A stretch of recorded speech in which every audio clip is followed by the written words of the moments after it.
We finally know what one of the founding fathers of the MMO genre, Raph Koster, has been working on. Hi, my name is Raph Koster, and I've been making online worlds for a long time now. The thing is, people think they know what an MMO is. It's leveling up, it's killing purples, it's DPS counts and instances and all that jargon. It's time consuming with a zillion HUD elements on screen. It's running through static zones and being the same chosen one as everyone else. We don't think MMOs have to be that way. And it's very different. Buckle in, because this one's going to be a bit of a long one. Raph Koster, one of the creators behind the brilliance of games like Ultima Online and Star Wars Galaxies, after years, has finally revealed his new project, an MMO that has the potential to shake up the genre by providing a sci-fi sandbox that I'm going to be kind of affectionately referring to as No Man's Sky, if it was an MMO, or Star Wars Galaxies 2.0. Well, you'll see why. The game is being created along with the help of another MMO veteran who'll be familiar to fans of EverQuest, Dave Georgeson, and his connection to this playable world, especially with his work on Landmark, is very evident in a lot of the freedom, construction, and terrain manipulation we've seen so far. We'll get to the looks of the trailer here in just a moment, so just hold on to that because I do have some thoughts on it. But there were other parts of the reveal that were really, really intriguing, and at least one part that had some concerns for me, at least for me and my enjoyment of the MMO. With the big reveal after much teasing from the dev, we got an in-depth video interview, a Discord for the game, a website complete with registration to sign up for future tests, and a very wide-ranging AMA that has helped inform this video. Stars Reach is the new MMO, and it feels paradoxically easy to describe and frustratingly difficult. Yeah. In short, Stars Reach is the realization of Raph Koster's dream, an MMO he's been wanting to make for 30 years. It's the creation of a broad appeal game focused on a living, breathing world where you can have direct impact from planet governance to causing animals on the planet to go extinct by digging too deeply and too greedily. You fear to go into those mines. The dwarves delved too greedily and too deep.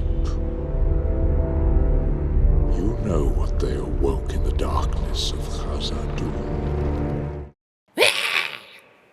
It's a sci-fi MMORPG designed around exploration, building, collecting, even combat, and well, just being a straight up sandbox in space. And one of the key words there is actually the sandbox part.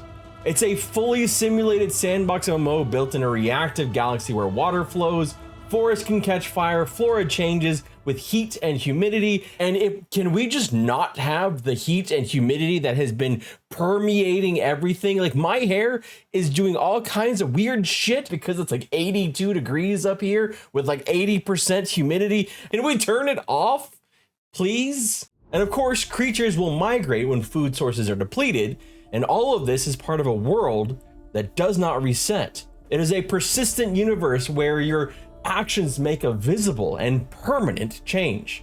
It's also a game that's planning on trying to respect your time, but also give depth. It's built around 5-minute play concepts, but is being pitched as a game where you can go full-on marathon sessions as well. Kind of the best of both worlds there. It is a classless open system where you can build an underwater domed farm, a subterranean lava mining facility, which has never been an issue for any kind of games that Raph Koster has been involved with at all, right? Or even an orbiting starport. Yes, you can build in space, and yes, there will be spaceships. Ones that we have been told are not just simply going to be planes in space, but a bit more realistic. That's about the details we got so far. It's time for trees that grow, for creatures that steal your stuff and take it back to their lairs. If you neglect that alien infestation over there, it might expand and grow towards your house. Every one of our creatures runs AI like The Sims, and they live on thousands of planets because we leverage the power of the cloud to have a single shardless galaxy of worlds, all of them terraformable and with permanence, so what you change is saved. Planets you and your friends can build on and settle. We're in the great tradition of games like Ultima Online, Star Wars Galaxies, RuneScape, Minecraft, and Eve, but we want to look forward, not back. That means players able to choose their own fun, whether it's blasting away at alien monsters, leading a village, exploring strange new worlds, or cornering the market on rocket ships. It means great character customization, not gender-locked classes and limited gear. And above all, it means recognizing that it takes all kinds of players and all sorts of play styles to really make an alternate world. Everything about this game feels like a sandbox being built for players to jump into and play around with some confines, of course. How many times in this video do you think I'm going to say sandbox? Put your prediction down below. It's probably going to be a lot. Raph Koster has been upfront about who this game is for and who it's not for. The people it's not for, per Raph Koster, are: it's not for people who want tons of storylines. Not for people who want super realistic graphics. Not for people who want to grief. Not for people who seek out increased power numbers go up. And you, watching this video right now, may very well be some of those players that this game is not for. In fact, I might be one of those people. But there's enough in the game beyond those things that still has me very, very intrigued, and I want to see where this is going. Because you see, there's an underlying reactivity of the world that sounds incredible. It makes me hopeful for something that actually is an innovation and iteration on the genre after so much stagnation. And there's some irony here in that, in coming from two games, Ultima Online and Star Wars Galaxies, that did a lot of that innovation and iteration back then. Even Star Wars Galaxies player-run cities, which Raph Koster said in the AMA was one of the favorite features of the game, with their crazy surveying systems and farming systems. But there's other comparisons as well. Like I mentioned, this game is already being compared heavily to No Man's Sky, even down to the trailer. And some of the perhaps hyperbole, or at least the perceived hyperbole.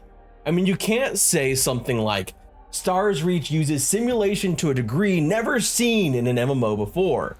We know the temperature, the humidity, the materials for every cubic meter of every planet. Our water actually flows downhill in puddles. It freezes overnight or during the winter. It evaporates and turns to steam when heated up.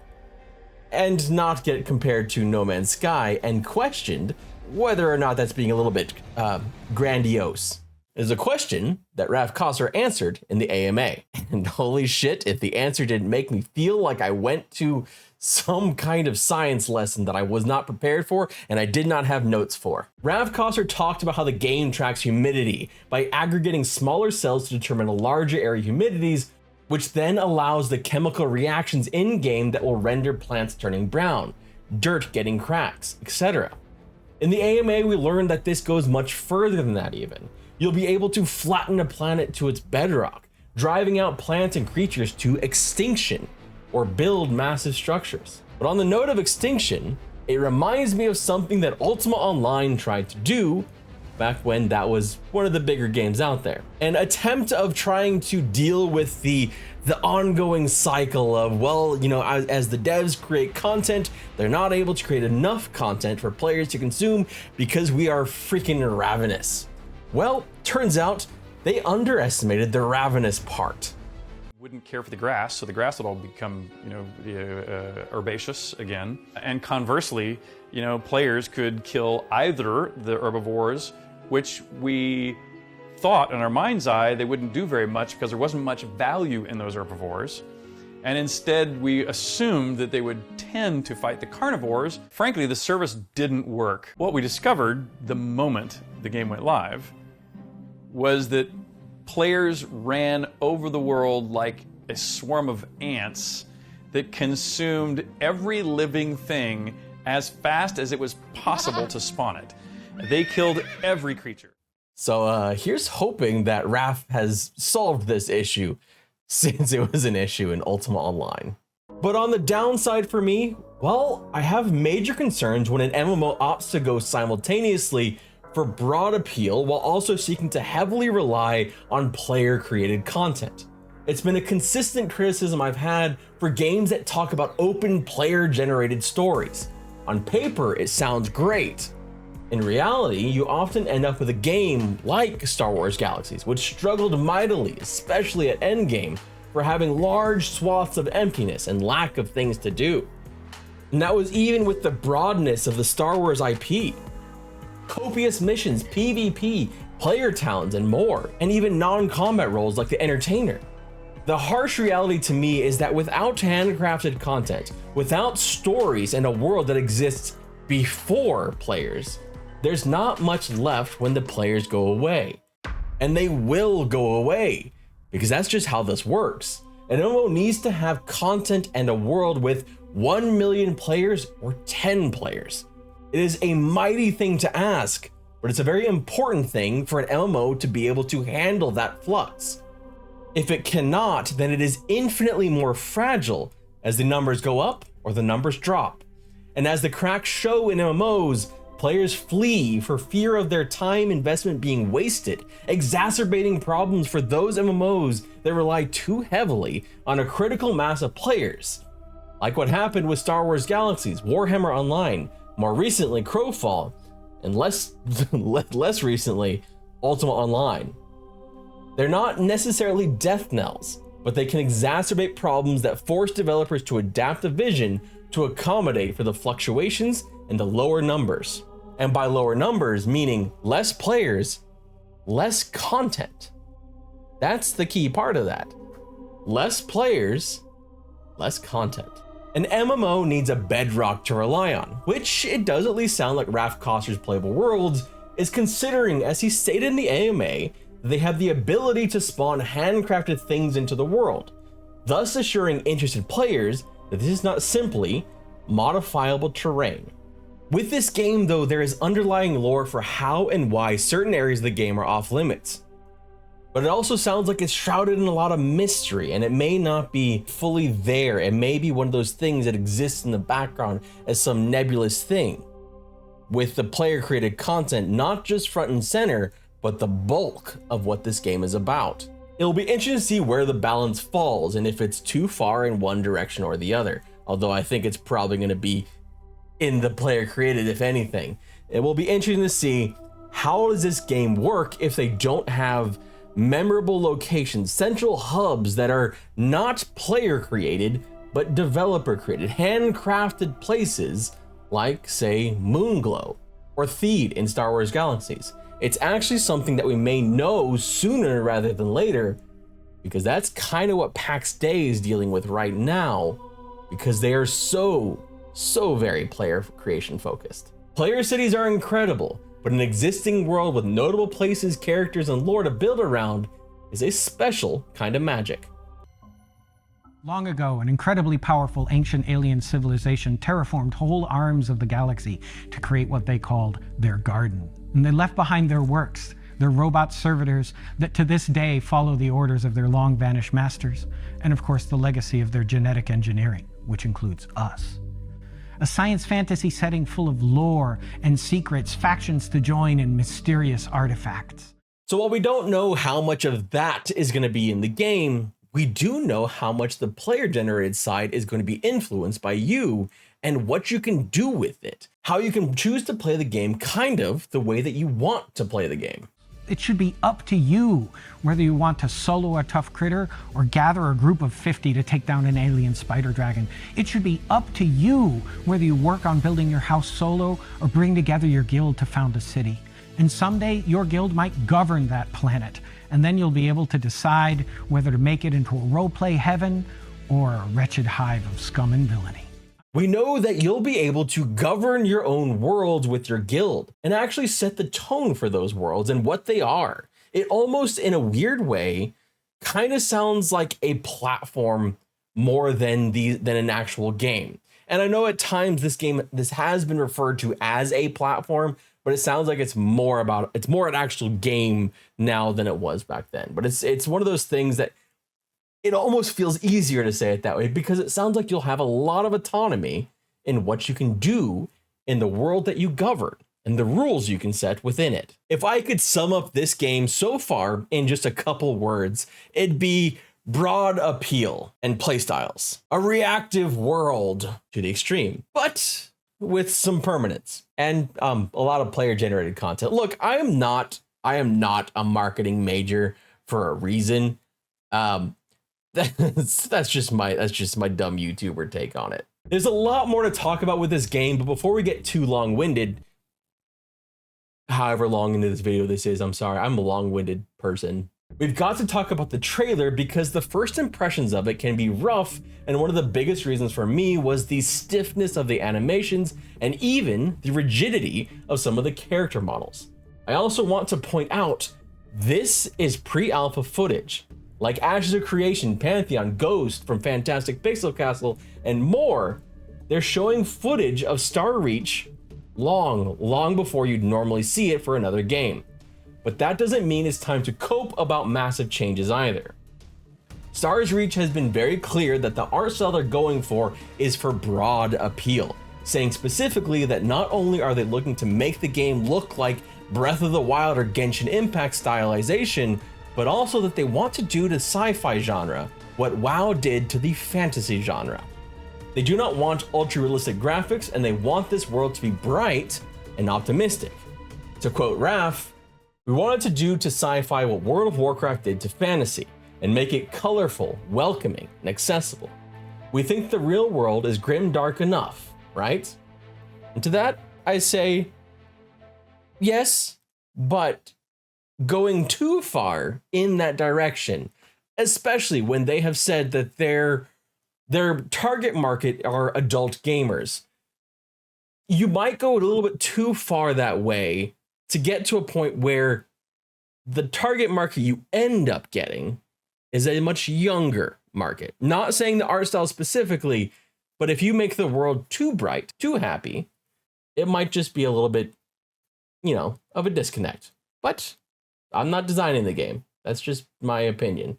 I also write books that are pretty dark, so maybe I'm the wrong person to consider that. Art style is going to be one of the things that is very personal. And I think that if they're going the way they are, they still need to dial in an identity on the character and NPC models because they kind of felt a little bit generic.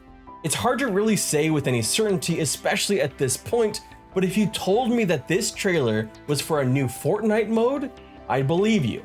And that's not in the meme sense of everyone who says, oh, it looks like Fortnite because, I don't know, it has the color green. It's more about like, it really does to me because of the saturation of the colors and some of the softer tones, the softer edges. It does make me think of Fortnite, which has worked very well.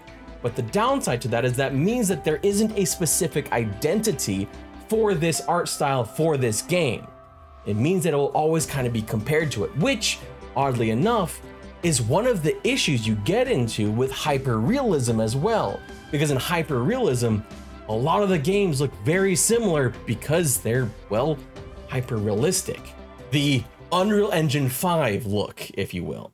That's all to say, I am sure that with the refinements, because they have said that this is a work in progress, they know they have work to do. They will work on the animations. They will dial in the things that they need to. They will dial in the art style they are trying to convey to the world. They will make these things work. Whether or not this is an MMO I personally will enjoy remains an open question. And my enjoyment of a game doesn't matter that much in the grand scheme of things. I'm just a loud YouTuber. What this does sound like to me, unequivocally, as someone who has been part of these MMOs for so freaking long, it feels like an advancement and innovation and something that is new to the genre, and I'm excited to see where it goes for that reason. And on a side note, Raph Koster is one of those people that I can listen to talk about MMOs like all freaking day.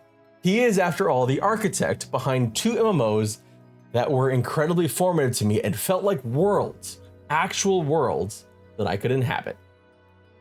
The fuck is this? I don't even understand.